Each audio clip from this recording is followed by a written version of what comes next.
Hello students, today we are going to start first lecture of metals and non-metal. Metals and non-metal is the third chapter of class 10th chemistry. चलिए अब बात करते हैं कि जिस chapter को हम स्टडी करने जा रहे हैं मेटल्स एंड नॉन मेटल, इस चैप्टर में क्या कंटेंट है और इस चैप्टर की इंपॉर्टेंस क्या है for your board exam as well as your competitive exams. तो हमारा जो चैप्टर है आज जो हम स्टार्ट करने जा रहे हैं वो होगा metals and non metals. But आप लोगों को लग रहा होगा कि जो चैप्टर का नाम मैंने लिखा है ये आप लोगों के लिए सुना हुआ है मतलब इस चैप्टर को आप एक बार पहले क्लास 8th में भी पढ़ चुके हैं। तो बच्चों अब ये भी हमें जानना होगा कि अब जो आप metals and non metal study करेंगे, अब जो कंटेंट होगा और जो कंटेंट आपने क्लास 8th में स्टडी किया है, दोनों में क्या डिफरेंस होगा। तो क्लास 8th और क्लास 10th का कंपैरिजन मैं आपको बताऊंगा, इसीलिए इस चैप्टर के सब टॉपिक्स मैं आपको बता देता हूं। सबसे पहले हम स्टडी करेंगे introductory part of this chapter, introduction. After that we will discuss physical properties of metals and non-metals. Next, chemical properties.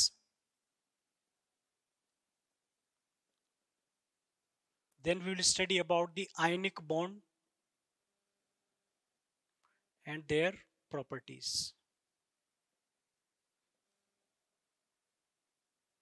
After that we will study metallurgy, alloy and corrosion. तो बच्चों ये इस चैप्टर के सब topic रहेंगे। तो सबसे पहले हम बात करें चैप्टर की मेटल्स एंड नॉन मेटल्स, इसकी इंपॉर्टेंस क्या है। मेटल्स एंड नॉन मेटल जो आपकी केमिस्ट्री क्लास 10th का जो कंटेंट है उसमें एक लेंदी चैप्टर है जिसका एग्जाम्स में वेटेज भी काफ़ी ज़्यादा होता है। ये चैप्टर लेंदी है और इम्पोर्टेंट भी है। इसके कुछ पार्ट ऐसे हैं या इस चैप्टर में इतनी सारी इंफॉर्मेशन हैं जो आपकी आने वाली क्लासेस में बहुत ज़्यादा हेल्प करेंगी। जैसे कि अब बात करें कि पहला हमारा पार्ट रहेगा इंट्रोडक्शन का, जो आप क्लास 8th में भी स्टडी कर चुके हैं और आपको अभी भी पढ़ना है। इसके बाद जो अगला पार्ट होगा वो होगा फिजिकल प्रॉपर्टीज का। तो बच्चों जो फिजिकल प्रॉपर्टीज होती है मींस मेटल का अपीरियंस, इनकी स्टेट, इनके मेल्टिंग पॉइंट, इनके बॉइलिंग पॉइंट, इनकी डेंसिटी, ये सारा डिस्कशन हम कहाँ पर करते हैं, फिजिकल प्रॉपर्टीज में। तो अगला पार्ट हमारा फिजिकल प्रॉपर्टी का होगा जो कि आप क्लास 8th में भी स्टडी कर चुके हो। नेक्स्ट होगा केमिकल प्रॉपर्टीज। बच्चों जब भी कोई नया टॉपिक आपका इंट्रोड्यूस होगा कंप्लीट सिलेबस में, तो हो सकता है कि उसके साथ में उसकी फिजिकल और केमिकल प्रॉपर्टीज भी आप लोग स्टडी करें। तो यहाँ पर मेटल और नॉन मेटल की केमिकल प्रॉपर्टीज का मतलब है कि इनकी केमिकल रिएक्शन, कि कोई मेटल वाटर के साथ किस तरह से रिएक्ट करती है, क्या प्रोडक्ट बनाती है, या कोई मेटल एसिड के साथ किस तरह से रिएक्ट करती है। मींस बच्चों हमें स्टडी करना होगा केमिकल प्रॉपर्टीज के बारे में। और केमिकल प्रॉपर्टीज जब भी आएंगी तो अपने साथ ढेर सारी केमिकल इक्वेशंस को लेकर आएंगी जो आपको थोड़ा सा परेशान करेंगी। इसके बाद जो अगला पार्ट होगा वो होगा आयोनिक बॉन्ड, कि आयोनिक बॉन्ड कब बनता है, किस कंडीशन पर बनता है, और जिन कंपाउंड्स में जिन जो एलिमेंट आयोनिक बॉन्ड से बॉन्डेड हैं तो उनके कंपाउंड्स की प्रॉपर्टीज क्या क्या होती हैं। तो हमारा जो नेक्स्ट लेक्चर, आगे के जो लेक्चर्स होंगे उनमें हम स्टडी करेंगे आयोनिक कंपाउंड आयोनिक बॉन्डिंग के बारे में। फिर इसके बाद नेक्स्ट जो होगा हम बोल सकते हैं कि ये इस चैप्टर का सेकंड पार्ट होगा। यहां तक मान लीजिए कि आपका आधा चैप्टर कंप्लीट हो चुका है, फिर आप चैप्टर की सेकंड स्टेज में चले जाएंगे जो आपने क्लास 8th में भी नहीं पढ़ा था। ये स्टार्टिंग के 3 टॉपिक आप क्लास 8th में भी पढ़ चुके हैं, बट ये सारा जो पार्ट है ये क्लास 10th के लिए आपके लिए नया होगा। तो बात करें मेटलर्जी की, तो मेटलर्जी में कंप्लीट प्रोसेस आप स्टडी करेंगे मेटल को एक्सट्रैक्ट करने के लिए, कि किस तरह से मेटल को ओर से मींस अर्थ क्रस्ट से निकाला जाता है, अर्थ क्रस्ट से जिन मटेरियल को निकाल कर और उनसे मेटल एक्सट्रैक्ट की जाती है, तो उस कंप्लीट प्रोसेस को हम यहाँ पर स्टडी करेंगे। तो ये जो मेटलर्जी प्रोसेस होगा ये अपने साथ कई सारी केमिकल इक्वेशंस और बच्चों कई सारे स्टेप्स लेकर के आएगा। कई सारी डिफरेंट डिफरेंट स्टेप्स होंगी जिनकी अपनी केमिकल रिएक्शन होंगी, अपनी अपनी थ्योरी होंगी। तो बहुत बड़ा कंटेंट आपको यहाँ पर मेटलर्जी में स्टडी करने को मिलेगा। इसके बाद जो नेक्स्ट पार्ट होगा that is alloys and corrosion. Alloy और कोरोजन के बारे में आप पहले से भी जानते हैं। अलॉय बोला जाता है मेटल के मिक्सचर को। तो यहाँ पर हम कुछ कॉमन अलॉयज की बात करेंगे, कुछ कॉमन मिक्सचर की बात करेंगे, कुछ कॉमन अलॉयज है जो कि बहुत ज्यादा इंपॉर्टेंट होती है डेली लाइफ में। इसके बाद नेक्स्ट होगा कोरोजन। कोरोजन वैसे आप स्टडी कर चुके हो केमिकल रिएक्शन इक्वेशन में, तो कोरोजन हम यहाँ पर कंटिन्यू नहीं करेंगे क्योंकि कोरोजन में वही सारे केसेस हैं, आयरन का कोरोजन या हम बात करें सिल्वर का कोरोजन, कॉपर का कोरोजन, किन कंडीशन पर होता है और कोरोड होने के बाद इन मेटल का कलर कैसा होता है और इनके कोरोजन होने की रीजन क्या क्या होते हैं। तो बच्चों ये इस चैप्टर के सारे टॉपिक्स से जो कि काफी इंपॉर्टेंट है, और जैसे कि जो पार्ट आपके लिए नया इंट्रोड्यूस हो रहा है उससे क्वेश्चन आने के चांसेस ज्यादा है। आप एनसीईआरटी के क्वेश्चन भी देख सकते हैं, कॉम्पिटिटिव एग्जाम के क्वेश्चंस भी देख सकते हैं। यहाँ पर मेटल से नॉन मेटल से काफी अच्छे क्वेश्चंस एग्जाम में अब तक पूछे जा चुके हैं।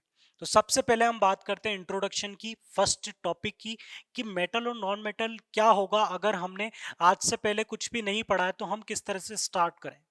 तो इससे स्टार्ट करने के लिए बच्चों आपको सबसे पहले सोचना पड़ेगा मैटर के बारे में, और मैटर का आपने क्लासिफिकेशन किया प्योर सब्सटेंस में और मिक्सचर में। प्योर सब्सटेंस में जो सिंपलेस्ट फॉर्म आपको मिलती है उसे आप क्या बोलते हैं, एलिमेंट। तो बच्चों आप सोचना स्टार्ट करिए एलिमेंट से।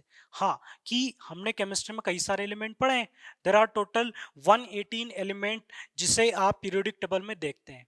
तो पीरियोडिक टेबल में कई सारे एलिमेंट्स आपको नजर आते हैं, और मैं आपको बता दूं कि पीरियोडिक टेबल कुछ इस तरह की आप लोग देखते हैं। यहाँ हाइड्रोजन होता है, फिर यहाँ पर बेरिलियम, और फिर यहाँ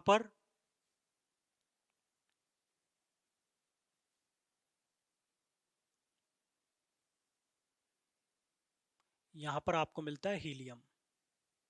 इस तरह का ब्लॉक आपको पीरियोडिक टेबल का देखने को मिलता है। यहाँ पर दो सीरीज अलग से लिखी होती है। ये सारा कंटेंट भी आपने स्टडी किया होगा पीरियोडिक क्लासिफिकेशन ऑफ एलिमेंट में, या जो बच्चे पीरियोडिक क्लासिफिकेशन एलिमेंट आगे पढ़ेंगे उन बच्चों को ये सारी चीजें, ये सारी इंफॉर्मेशन उनको बताई जाएंगी कि पीरियोडिक टेबल में कौन से एलिमेंट कहाँ कहाँ पर होते हैं, और एलिमेंट पीरियोडिक टेबल को इसी तरह का क्यों बनाया हुआ है। सब चीजों के कुछ ना कुछ रीजंस हैं। बट सबसे पहले हम बात करें कि ये जो पीरियोडिक टेबल है इसमें एलिमेंट्स यहाँ पर इस तरह से लिखे हुए हैं। यहाँ बोरॉन होता है, यहाँ पर सिलिकॉन होता है, यहाँ जर्मेनियम होता है, यहाँ पर आर्सेनिक होता है, यहाँ एंटीमनी होता है, यहाँ टेल्यूरियम, पोलोनियम, और यहाँ पर होता है एस्टेटाइन।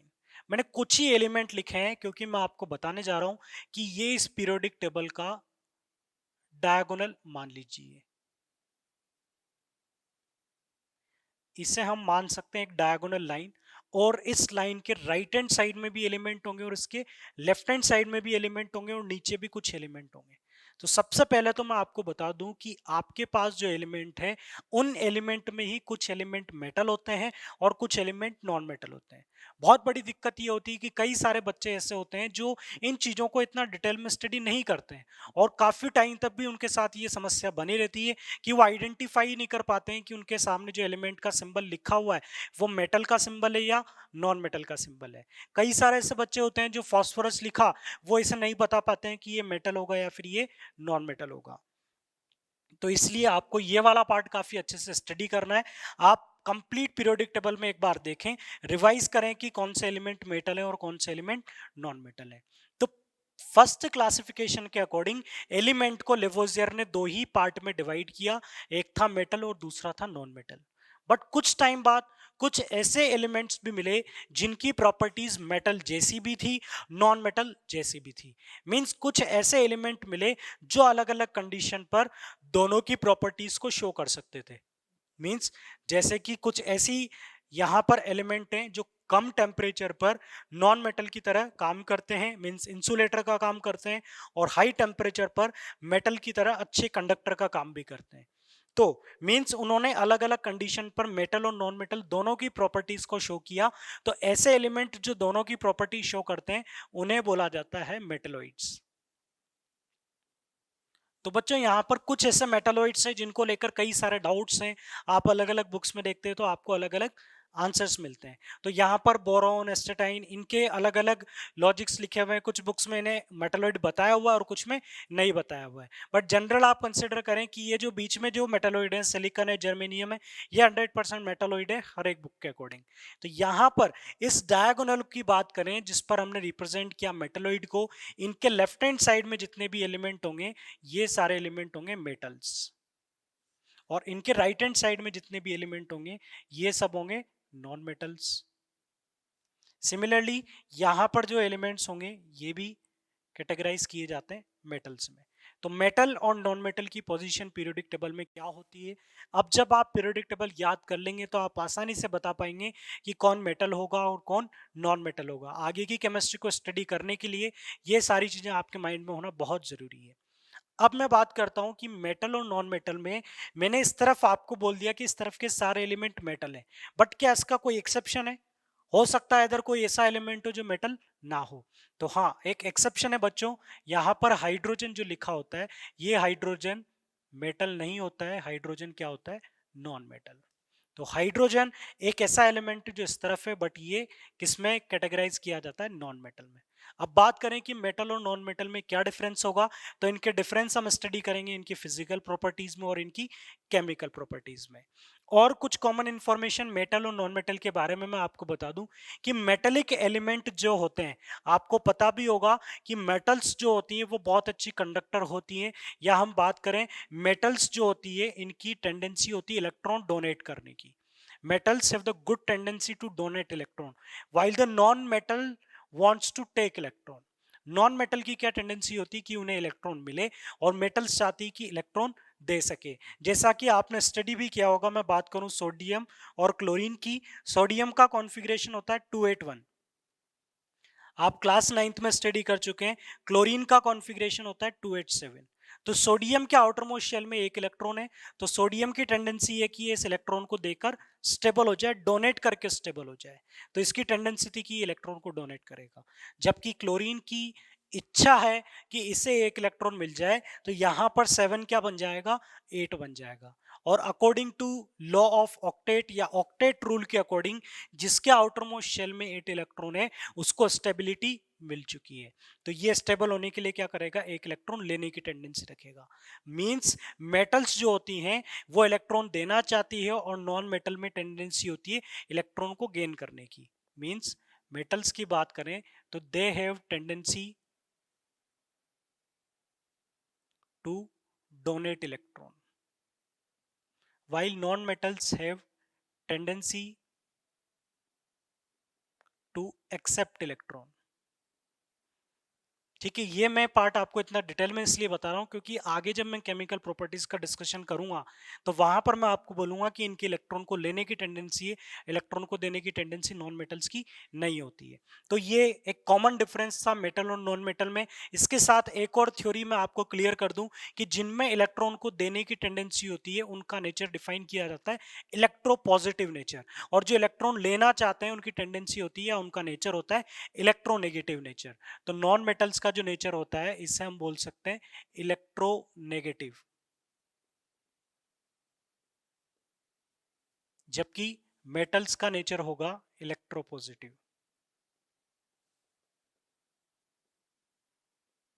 क्योंकि ये पॉजिटिव आयन बनाना चाहते हैं और नॉन मेटल इलेक्ट्रॉन लेंगी। अगर क्लोरीन को एक इलेक्ट्रॉन मिलेगा तो ये क्या बन जाएगा? Cl-, ये इलेक्ट्रॉन देगा तो ये क्या बन जाएगा? Na1+। तो ये इलेक्ट्रोपॉजिटिव नेचर के होंगे और ये कैसे होंगे? इलेक्ट्रोनेगेटिव नेचर के। तो ये एक डिफरेंस है और ये इन एलिमेंट की पोजिशन है जिन्हें आप याद रखिएगा। इसके बाद हम बात करें कि गैसेस को किस कैटेगरी में क्लासिफाई किया जाता है।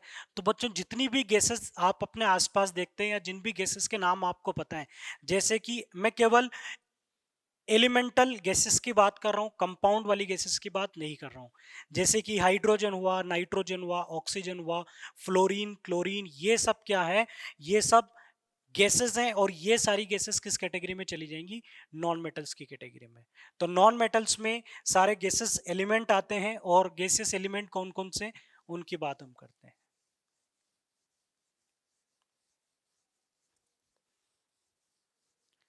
देर are total 11 gaseous element in periodic table।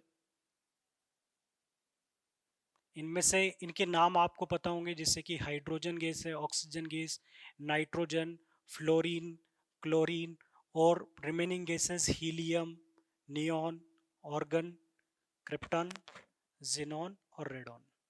तो बच्चों यहां पर ये जो गैसेस हैं इन्हें बोला जाता है एक्टिव गैसेस, और इन्हें बोला जाता है इनर्ट गैसेस। इनर्ट गैसेस या नोबल गैसेस। तो आपके पास टोटल 11 गैसेस थी, जिनमें से 5 एक्टिव होती हैं और बाकी की 6 इनएक्टिव होती है, इनर्ट होती है, नोबल होती हैं। तो एक्टिव गैसेस का मतलब है कि जो आसानी से रिएक्ट कर सकती हो, जो किन्हीं दूसरे एलिमेंट्स के साथ रिएक्ट करके कंपाउंड बनाती हो। जबकि इनर्ट का मतलब होगा कि जो किसी के साथ रिएक्ट नहीं करती। और आपको पता भी होना चाहिए कि पीरियोडिक टेबल का जो लास्ट कॉलम है, इसमें जो एलिमेंट लिखे हुए होते हैं, ये सारे एलिमेंट कैसे होते हैं? नोबल होते हैं। ये आसानी से किसी के साथ कंबाइन नहीं होते हैं। तो ये थी बात इनके इंट्रोडक्टरी पार्ट की, मेटल और नॉन मेटल की। अब हम बात करते हैं फिजिकल प्रॉपर्टीज की। फिजिकल प्रॉपर्टीज में कुछ प्रॉपर्टीज के बारे में आप पहले भी स्टडी कर चुके हो। मींस आज का हमारा जो लेक्चर रहेगा, ये एक तरह से आपका क्लास 8th का रिवीजन लेक्चर होगा।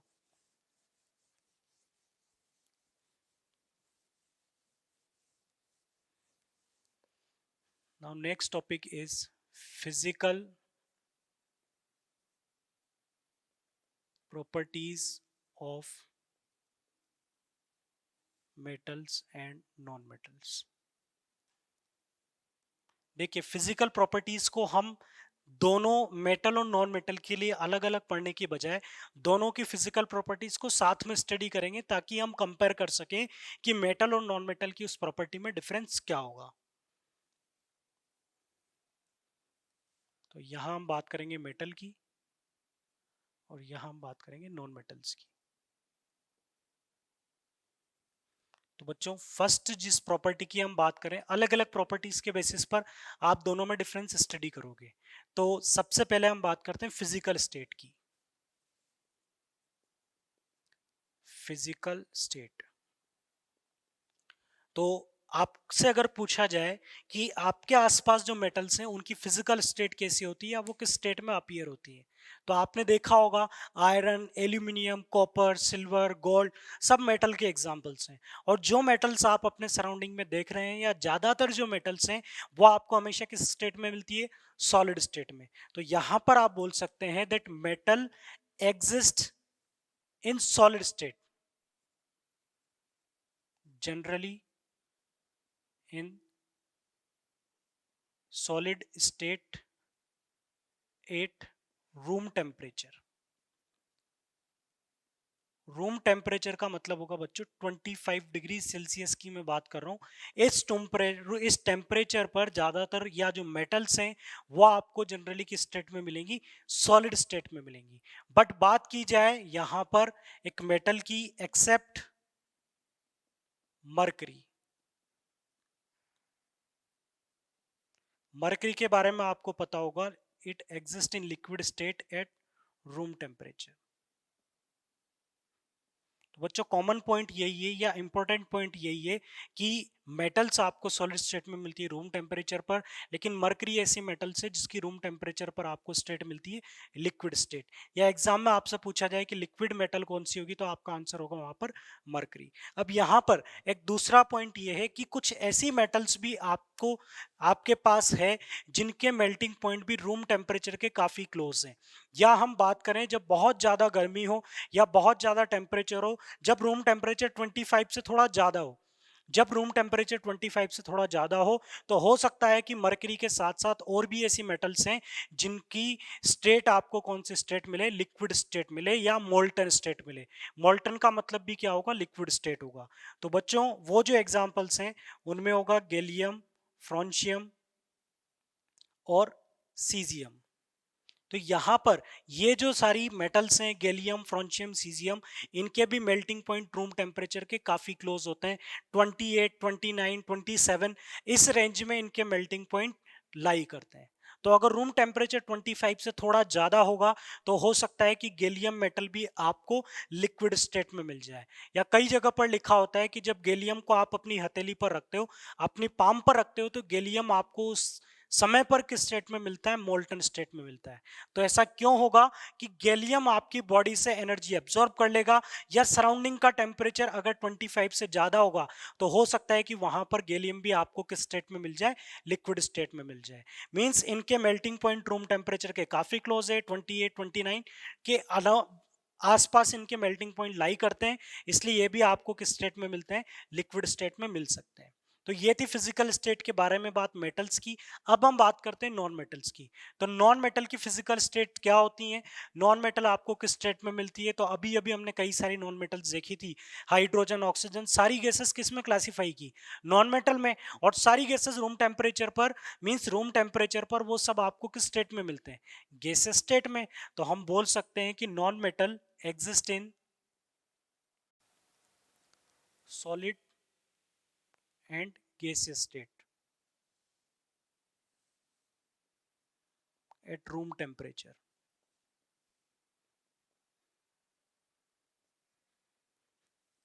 except bromine.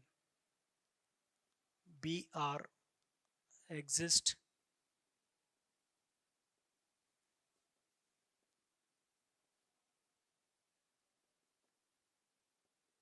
तो बच्चों, फर्स्ट जो फिजिकल प्रॉपर्टी थी, इससे कई सारे क्वेश्चंस आपके प्रिपेयर हो चुके हैं। लिक्विड मेटल कौन सी होगी रूम टेम्परेचर पर? तो आपका आंसर होगा मरकरी। लिक्विड नॉन मेटल कौन सी होगी? तो आपका आंसर होगा ब्रोमीन। या पूछा जाए कि ऐसी कौन सी मेटल है जो जनरली आपको लिक्विड स्टेट में मिल सकती है अगर टेम्परेचर थोड़ा ज़्यादा हो या रूम टेम्परेचर के आसपास हो? तो आपके ऑप्शन में गैलियम, फ्रोंशियम और सीजियम भी इंक्लूड हो जाएंगे। तो आप इस केस को रिवाइज करें, फिर इसके बाद जो अगली प्रॉपर्टी होगी जिस पर हम डिस्कशन करेंगे वो होगी malleability. Second one is malleability. malleability का मीनिंग मैं यहां पर पहले लिख देता हूं, एबिलिटी टू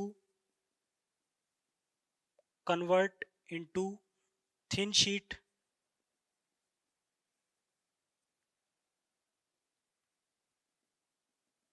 विदाउट ब्रेकिंग।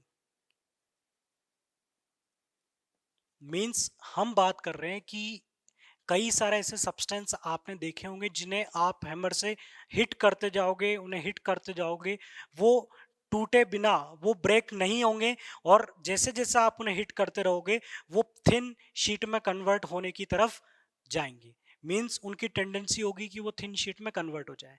तो ऐसी टेंडेंसी आपको केवल किन सब्सटेंस में ऑब्जर्व होती है? जो मेटेलिक होते हैं।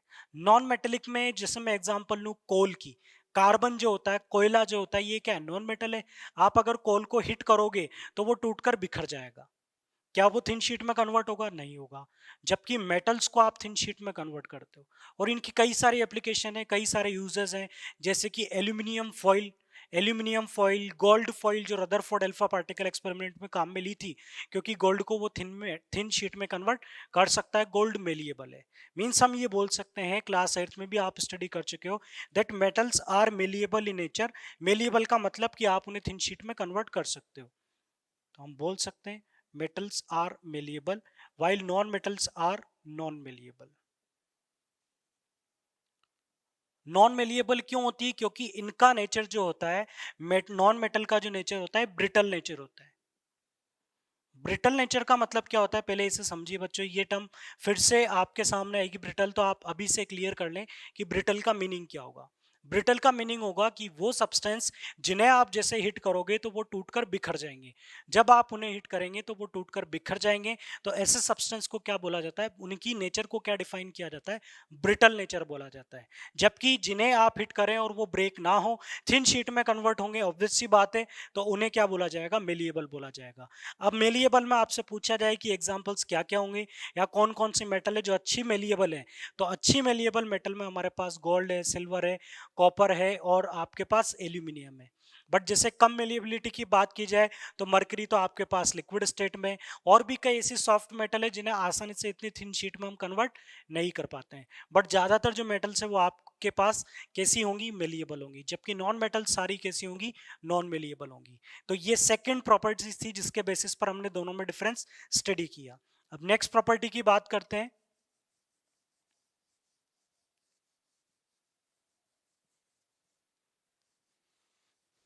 Next one is ductility.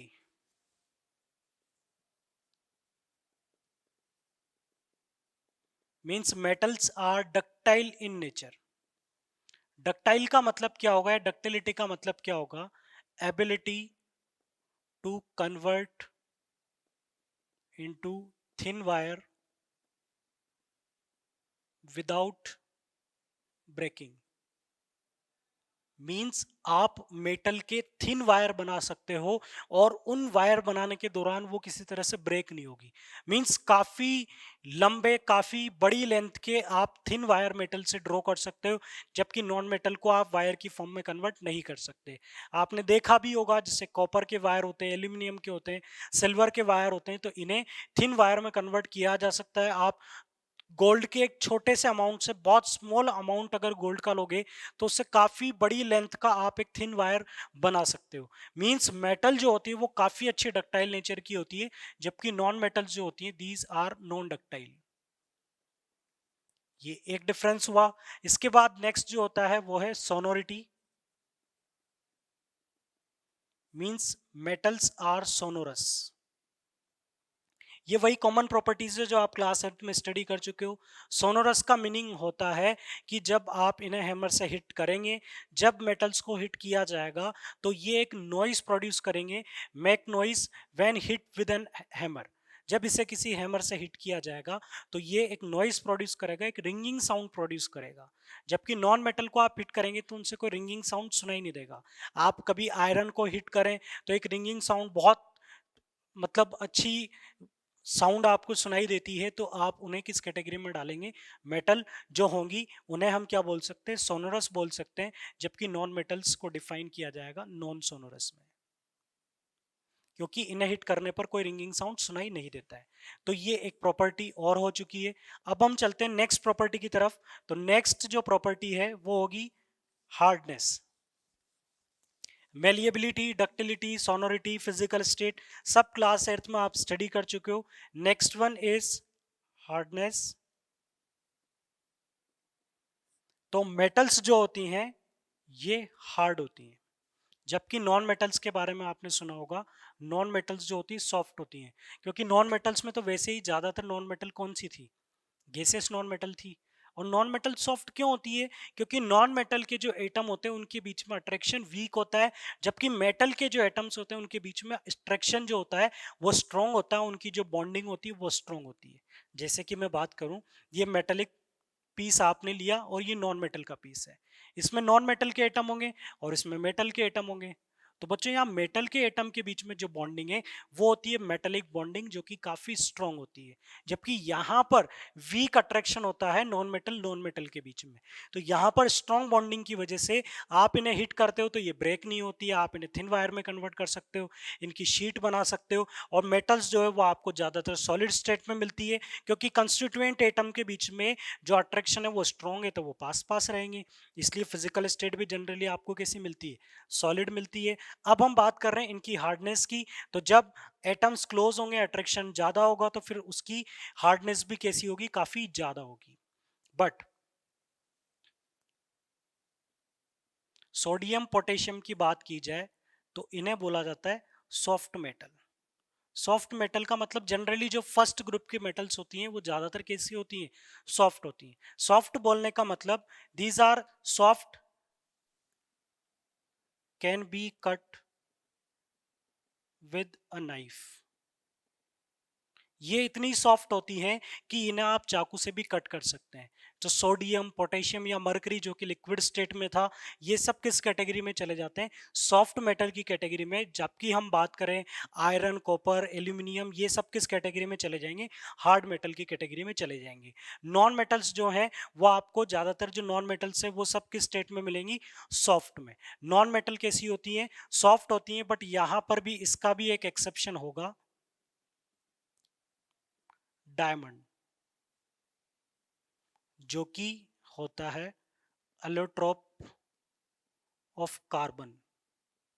और डायमंड जो है ये हार्डेस्ट सब्सटेंस होता है, मींस मेटल से भी ज्यादा हार्डनेस होती है डायमंड की। तो ये जो एक्सेप्शन है, अगर मैं आपसे बोलूं कि पीरियोडिक टेबल में डायमंड ढूंढ कर बताइए, तो पीरियोडिक टेबल में आपको कहीं पर डायमंड नजर नहीं आएगा। मींस पीरियोडिक टेबल में आप एक एलिमेंट को स्टडी करते हैं जो कि जिसका नाम होता है कार्बन, और बच्चों कार्बन ही डायमंड है। आप अलोट्रॉप्स पढ़ेंगे कार्बोनेट्स कंपाउंड में, जिसमें आपको देखने को मिलेगा कि जिनमें फिजिकल डिफरेंस होता है उन सब्सटेंस को या उन फॉर्म को, जो एक ही एलिमेंट की अलग अलग फॉर्म होती है, उन्हें क्या बोला जाता है? अलोट्रॉप्स बोला जाता है। कि नेचर में जैसा आपको कार्बन मिलता है तो आपको अलग अलग फॉर्म में मिलता है, कोल की फॉर्म में मिलता है, चारकोल की फॉर्म में मिलता है, डायमंड की फॉर्म में मिलता है, ग्रेफाइट की फॉर्म में मिलता है। तो ये सब क्या है? कार्बन की ही अलग अलग फॉर्म है। मीन्स मैं मानकर चलूं कि एक तरह से कार्बन ही है। तो जो डायमंड है, जो कार्बन का एक रूप है, ये कैसा होता है? हार्डेस्ट होता है। एक डायमंड को आप डायमंड से ही कट कर सकते हो। मींस हार्डेस्ट उसे बोला जाता है जिसे आप किसी के साथ रब करें और जो उस पर स्क्रैच प्रोड्यूस कर दे, जो उस पर स्क्रैच बना देगा, तो जिससे स्क्रैच बनेंगे वो ज्यादा हार्ड होगा। तो डायमंड को आप कहीं पर रब करोगे तो डायमंड पर स्क्रैच नहीं आएगा, उस पर्टिकुलर जिस सब्सटेंस पर आप रब कर रहे हो उस पर स्क्रैच जनरेट होंगे। मींस डायमंड क्या होगा? हार्डेस्ट होगा। तो इस तरह से ये एक हार्डनेस का डिफरेंस था, जिसमें ये एक एक्सेप्शन है डायमंड का, जो एग्जाम में पूछ लिया जा सकता है। इसके बाद नेक्स्ट हम बात करें मेटेलिक लस्टर की। मेटेलिक लस्टर ये भी आप स्टडी कर चुके हो। मेटेलिक लस्टर का मीनिंग ये होता है कि एबिलिटी टू शाइन, या हम बोले शाइनी अपीरियंस।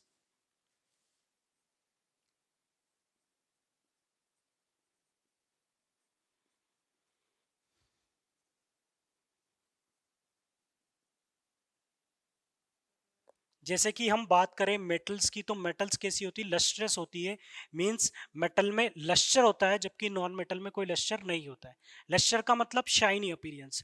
आप इस प्रॉपर्टी को थोड़ा ध्यान से स्टडी कीजिएगा कि जैसे मैं मेटल की बात करूं तो मेटल की जैसे कि फ्रेशली कटेड जो सरफेस होती है, मान लीजिए मेटल का कोई पीस था और आपने इसे यहां से कट कर दिया। इसे कट करके जो ये अंदर से जो सरफेस निकल के आती है, ये काफी शाइन करती हुई नजर आती है। तो ये शाइन करने का रीजन क्या है? जबकि नॉन मेटल की सरफेस आपको कैसी नजर आएंगी? डल अपीरियंस उनका होगा, उनका अपीरियंस शाइनी नहीं होगा। मींस वो नॉन लस्ट्रियस होंगी, या हम बोल सकते हैं डल अपीरियंस उनका होगा। तो बात करें कि मेटल्स शाइनी अपीरियंस क्यों देती है, तो इसका रीजन भी ये है कि मेटल की टेंडेंसी, आपको मैं स्टार्टिंग में बता चुका था कि मेटल्स में इलेक्ट्रॉन को देने की टेंडेंसी काफी अच्छी होती है। सपोज कीजिए मेटेलिक एटम है और ये इसमें इलेक्ट्रॉन था, मेटेलिक एटम है और इसमें इलेक्ट्रॉन था इसके शेल में। जब आप किसी मेटल पर लाइट डालते हो, मान लीजिए बाहर के सोर्स से आपने मेटल पर लाइट डाली, तो इस लाइट को एब्जॉर्ब करके ये इलेक्ट्रॉन एक्साइटेड हो जाएगा। बाहर से जो आप लाइट एनर्जी दोगे उसे एब्जॉर्ब करके, या आप हीट एनर्जी दो तो उसे एब्जॉर्ब करके इलेक्ट्रॉन एक्साइटेड हो जाएगा, और ये इलेक्ट्रॉन एक्साइटेड होने के बाद ऊपर चला जाता है, अपने शेल से ऊपर चला जाएगा। और जब वापस ही अपने शेल में आएगा, वापस से ये ग्राउंड पोजीशन पर आएगा, तो ये फिर से एनर्जी इमिट करेगा, और ये जो एनर्जी इमिट करेगा वो किसकी फॉर्म में इमिट करेगा? लाइट की फॉर्म में इमिट करेगा। तो मेटल में इलेक्ट्रॉन का एक्साइटेशन और डी एक्साइटेशन होता है। इसी वजह से मेटल आपको कैसी नजर आती है? शाइनी नजर आती है। आपको लगता है कि मेटल से कोई लाइट निकल रही है। तो उस लाइट निकलने का रीजन बच्चों यही होगा कि मेटल्स में जो इलेक्ट्रॉन होते हैं वो आसानी से एक्साइटेड हो सकते हैं। मेटल के इलेक्ट्रॉन आसानी से ऊपर जा सकते हैं, आसानी से एनर्जी एब्जॉर्ब करेंगे तो वो एक्साइटेड होंगे, और जब वापस से वो नॉर्मल स्टेट में आएंगे तो फिर से वो लाइट एनर्जी इमिट करेंगे। इसलिए मेटल आपको कैसी नजर आती है? शाइन करती हुई नजर आती है, जबकि नॉन मेटल में ऐसा नहीं होता है। तो ये डल होती है, या हम बोल सकें ये नॉन लस्ट्रस होती है। चलिए अब हम बात करते हैं कि क्या कोई एक्सेप्शन है नॉन मेटल में? क्या कोई ऐसे नॉन मेटल है जो लस्टर नेचर की शो करती है या शाइनी अपीरियंस हो? तो इसके जो एक्सेप्शन है बच्चों, ये आपको याद करने हैं। यहाँ पर एक्सेप्शन होगा आयोडीन एंड ग्रेफाइट। तो आयोडीन और ग्रेफाइट जो होते हैं ये शाइनी अपीरियंस रखते हैं, इन पर लस्टरस आपको ऑब्जर्व होगी, ये लस्टर शो करते हैं, इसलिए ये वो नॉन मेटल है जिनमें ये प्रॉपर्टी मींस बाकी नॉन मेटल की तरह नहीं होती है। चलिए नेक्स्ट प्रॉपर्टी जो होगी वो होगा इनका मेल्टिंग पॉइंट, बॉइलिंग पॉइंट।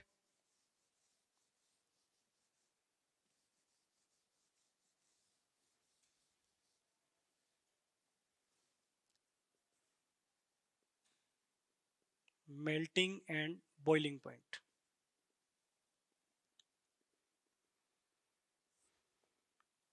अब बच्चों ये जो डिफरेंस आपको बताना है कि मेटल और नॉन मेटल में किसके बॉइलिंग पॉइंट कम होते हैं और किसके ज्यादा होते हैं।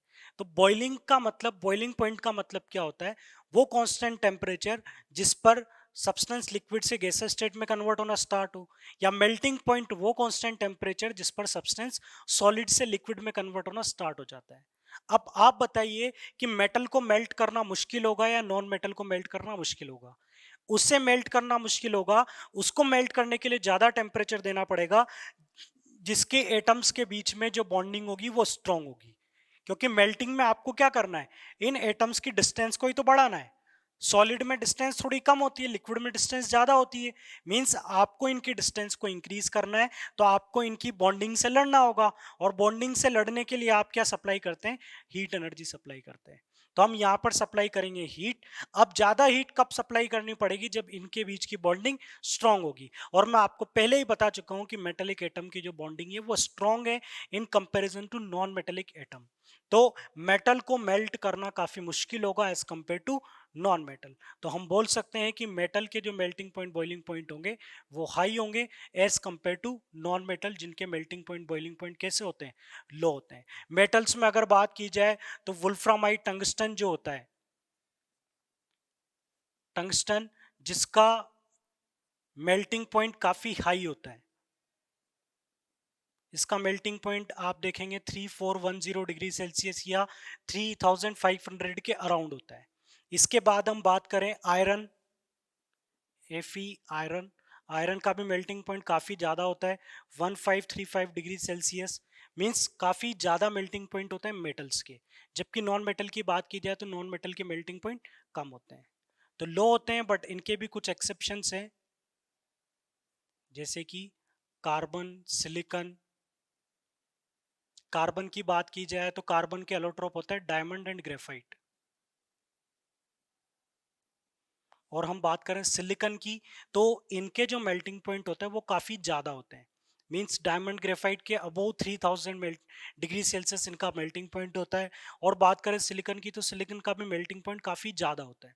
काफी ज्यादा इसलिए होता है क्योंकि सिलिकॉन की स्ट्रक्चर इस तरह से होती है, सिलिकॉन के एटम काफी स्ट्रांगली बॉन्डेड होते हैं, इसलिए सिलिकॉन को मेल्ट करना भी काफी टिपिकल होता है। तो आप इन एक्सेप्शंस को याद कीजिएगा कि नॉन मेटल में कौन सी नॉन मेटल्स हैं जिनके मेल्टिंग पॉइंट ज्यादा है, और मेटल्स के तो मेल्टिंग पॉइंट ज़्यादा ही होते हैं, बट कौन कौन सी मेटल्स हैं जिनके मेल्टिंग पॉइंट काफ़ी ज़्यादा होते हैं। तो ये एग्जांपल्स आपको इसमें एग्जांपल्स लर्न करने हैं और इसमें ये सारे एक्सेप्शंस आपको लर्न करने हैं। क्या कोई ऐसा केस है जिसमें मेटल्स का मेल्टिंग पॉइंट कम हो? तो एक केस ऐसा है, जैसे मरकरी की बात करें तो मरकरी का मेल्टिंग पॉइंट काफी कम होता है। मरकरी एक मेटल है, बट मरकरी का मेल्टिंग पॉइंट काफी कम है। मींस नेगेटिव में आपको मरकरी का मेल्टिंग पॉइंट मिलता है। तो मरकरी एक मेटल है जिसका मेल्टिंग पॉइंट कम है। इसके बाद नेक्स्ट प्रॉपर्टी की बात करें वो होगी डेंसिटी। तो मेटल्स के एटम काफी क्लोज हैं। जब किसी पर्टिकुलर वॉल्यूम में डेंसिटी कैसे डिफाइन की जाती है? एक फिक्स वॉल्यूम में, एक यूनिट वॉल्यूम में आपने कितना मास फिल किया हुआ है। अगर एक पर्टिकुलर वॉल्यूम में मेटल को रखेंगे तो मेटल के ज्यादा एटम आप उसमें फिल कर सकते हो, क्योंकि मेटल के एटम के बीच में बॉन्डिंग स्ट्रांग है, वो काफी एक दूसरे के पास पास लाई करेंगे। जैसे कि अगर मैं इसमें मेटेलिक एटम रखूंगा तो मेटेलिक एटम एक दूसरे के काफी क्लोज होते हैं, इसलिए आप ज्यादा एटम फिल कर सकते हो क्योंकि इनके बीच में स्ट्रांग बॉन्डिंग है। बट इतने ही वॉल्यूम में अगर आप नॉन मेटल के एटम रखोगे तो नॉन मेटल के एटम यहाँ पर काफी कम फिल कर पाओगे। क्यों? क्योंकि नॉन मेटल के एटम के बीच में जो अट्रैक्शन है वो वीक है, वो एक दूसरे के इतने क्लोज नहीं रह पाते हैं। तो यहाँ पर स्ट्रॉन्ग बॉन्डिंग की वजह से मेटल की जो डेंसिटी है वो आपको कैसे मिलेगी? हाई मिलेगी। और यहाँ पर डेंसिटी आपको कैसे मिलेगी? लो मिलेगी। मेटल की डेंसिटी हाई होती है और नॉन मेटल की डेंसिटी लो होती है। बट यहाँ पर अगर एक एक्सेप्शन यहाँ हम बात करें डायमंड की, तो डायमंड की डेंसिटी काफ़ी ज़्यादा होती है, 3.51 ग्राम पर ml। और भी एग्जांपल्स मैं आपके साथ शेयर करूं तो मरकरी की डेंसिटी होती है 13.6 ग्राम पर ml। मेटल में जो हाईएस्ट डेंसिटी की बात करें तो मेटल में काफ़ी ज़्यादा डेंसिटी या काफ़ी कम डेंसिटी किसकी होगी? तो मेटल में काफ़ी कम डेंसिटी होती है लिथियम की। लिथियम की डेंसिटी काफ़ी कम होती है। बट बात करें लिथियम की डेंसिटी वाटर से भी कम होती है, मतलब बहुत कम होती है। बट मैं अगर बात करूं ऑस्मियम और इरिडियम की, तो ऑस्मियम और इरिडियम की डेंसिटी काफ़ी ज़्यादा होती है मेटल्स में, 22 पॉइंट समथिंग के अराउंड आपको ऑस्मियम और इरिडियम की डेंसिटी मिलेगी। कुछ बुक्स में ऑस्मियम की डेंसिटी ज़्यादा लिखी होती है और कुछ बुक में इरिडियम की डेंसिटी ज़्यादा लिखी होती है, क्योंकि इनकी डेंसिटी में बहुत ज़्यादा डिफरेंस नहीं है। एक होता है 22.6 और एक होता है 22.8 और 7 के समथिंग, तो ज़्यादा डिफरेंस नहीं होगा। तो ये इनकी डेंसिटी की बात की हमने। इसके बाद जो नेक्स्ट प्रॉपर्टी होगी वो होगी इलेक्ट्रिकल एंड थर्मल कंडक्टिविटी।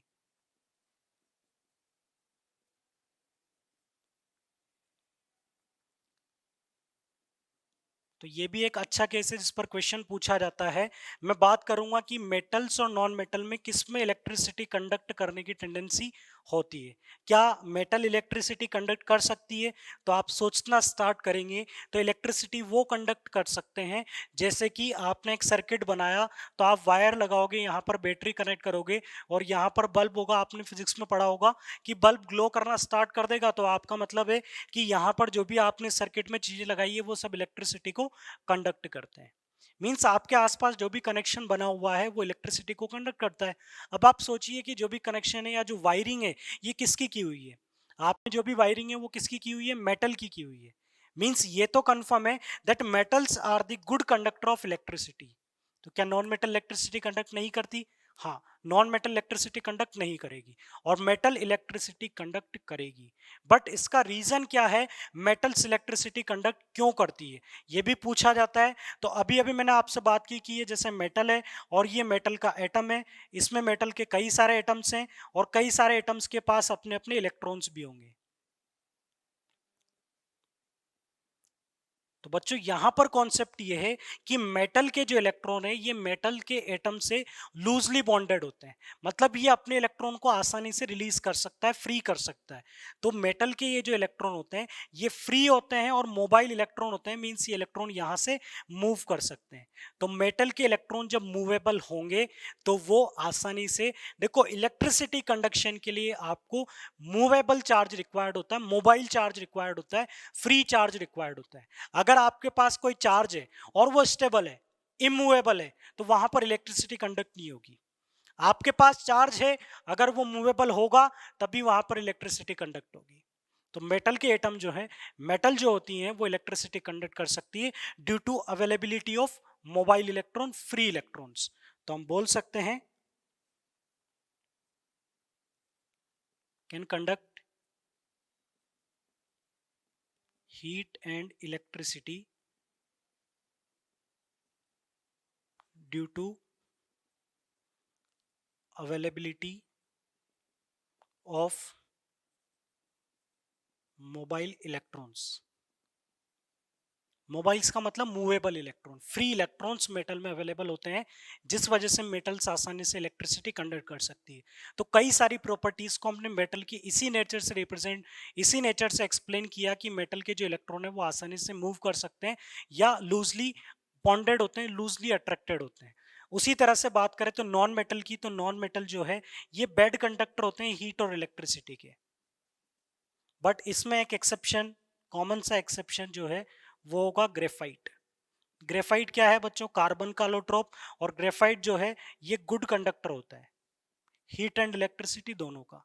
तो ग्रेफाइट हीट और इलेक्ट्रिसिटी का अच्छा कंडक्टर है, जबकि डायमंड जो है वो हीट को कंडक्ट कर सकता है।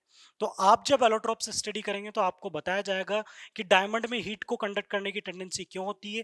बट अभी मैं बता दूं कि ग्रेफाइट गुड कंडक्टर क्यों होगा, क्योंकि ग्रेफाइट के स्ट्रक्चर जब आप स्टडी करेंगे तो आप देखेंगे कि ग्रेफाइट में कई सारे कार्बन को आप अरेंज करोगे और उन सारे कार्बन का एक एक इलेक्ट्रॉन जो है वो बॉन्डिंग में पार्टिसिपेट नहीं करेगा। या मैं इनडायरेक्टली आपको बोलूं कि जितने भी कार्बन से ग्रेफाइट की स्ट्रक्चर बनेगी उन सारे कार्बन का एक एक इलेक्ट्रॉन फ्री रहेगा। और जब भी फ्री मोबाइल इलेक्ट्रॉन अगर आपको मिल गया तो वो इलेक्ट्रिसिटी कंडक्ट कर पाएगा। इसलिए ग्रेफाइट हीट और इलेक्ट्रिसिटी कंडक्ट कर सकता है। डायमंड में हीट कंडक्ट करने का रीजन होता है उसकी स्ट्रक्चर, उसके वाइब्रेशंस। तो डायमंड की थ्योरी अलग है, बट ग्रेफाइट को अगर हम रिलेट करें तो ग्रेफाइट के पास भी फ्री मोबाइल इलेक्ट्रॉन होते हैं, इसलिए ये अच्छा कंडक्टर होता है। और मेटल्स अच्छी कंडक्टर होती है। अगर आपसे पूछा जाए कि मेटल्स में इलेक्ट्रिसिटी का बेस्ट कंडक्टर कौन होगा, तो बेस्ट कंडक्टर होती है सिल्वर मेटल। बेस्ट का मतलब जिसमें रेजिस्टेंस कम हो। तो सिल्वर जो है वो गुड कंडक्टर होता है, बेस्ट कंडक्टर होता है। और बात की जाए कि सिल्वर को आप हाउस वायरिंग के लिए क्यों काम में नहीं लेते हो, तो सिल्वर का दूसरा मतलब रीज़न ये है इसे डेली लाइफ में काम में नहीं लेने का, कि सिल्वर जो होती है काफ़ी कॉस्टली होती है, तो काफ़ी महंगी होती है। आप चाहें तो सिल्वर के वायर लगा सकते हैं, जिससे बिल तो कम आ जाएगा, बट उन वायर के चोरी होने के जो चांसेस है वो बढ़ जाएंगे। इसलिए हम कॉपर वायर को या एल्यूमिनियम वायर को वायरिंग में यूज में लेते हैं। इसके बाद थर्मल कंडक्टिविटी का एक और एग्जांपल है जो पूछ लिया जाता है कि लेड मेटल जो होती है पीबी, लेड जो होता है ये हीट का पुअर कंडक्टर होता है। तो लेड जो होता है वो हीट को अच्छे से कंडक्ट नहीं कर पाता है। तो बच्चों ये थी फिजिकल प्रॉपर्टीज मेटल और नॉन मेटल्स की। इनमें जो ज्यादा इंपॉर्टेंट पार्ट है वो है इनके एक्सेप्शंस और एग्जांपल्स। एग्जाम में इनके एक्सेप्शन और एग्जांपल पूछे जाते हैं। मैंने यहाँ पर कई सारी चीजों के डेटा आपको नहीं बताए। मैंने कुछ जगह पर मेल्टिंग पॉइंट लिखे, कुछ जगह पर नहीं लिखे कि मरकरी का मेल्टिंग पॉइंट कितना है, सिलिकॉन का कितना है। सबके डेटाज अवेलेबल हैं, बट उन सबके डेटा को अगर मैं यहाँ पर लिखूंगा तो फिर आप उन्हें लर्न करने की कोशिश करोगे और आपको लगने लगेगा कि जो कंटेंट है वो टिपिकल है। तो इन सारे डेटा की कहीं कोई नीड नहीं होती, ना आपसे एग्जाम में पूछे जाएंगे। आपसे एग्जाम में केवल एग्जाम्पल, इनके नाम पूछे जा सकते हैं कि कौन अच्छा कंडक्टर होगा या कौन पुअर कंडक्टर हो सकता है। आपसे पूछा जा सकता है कि सॉफ्ट मेटल कौन सी होती है, इलेक्ट्रिकल कंडक्टिविटी का एक्सेप्शन कौन सा होगा, हार्डनेस का नॉन मेटल में एक्सेप्शन कौन सा होगा। तो इस सारे कंटेंट को अच्छे से रिवाइज कीजिएगा। In next lecture we will study about the chemical properties of metals and non metals. So students, thank you for watching this lecture.